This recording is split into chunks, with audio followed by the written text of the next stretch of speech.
మెల్లగా నిదానంగా ఒక మనిషిని ఈ చెయ్యి ఇలా తిప్పుకొని ఈ చెయ్యి ఇలా పెట్టి ఇలా తిప్పుతాం కదా.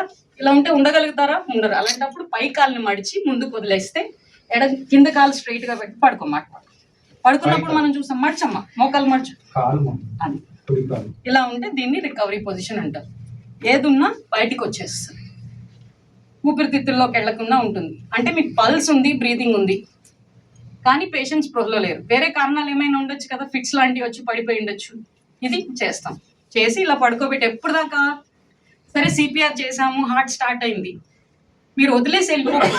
అంబులెన్స్ వాళ్ళు ఎవరొకళ్ళు వచ్చే వరకు మనం వాళ్ళ పక్కన పల్స్ చూసుకుంటూ ఉండాలి, బ్రీతింగ్ చేస్తున్నారా లేదా చూసుకుంటూ ఉండాలి.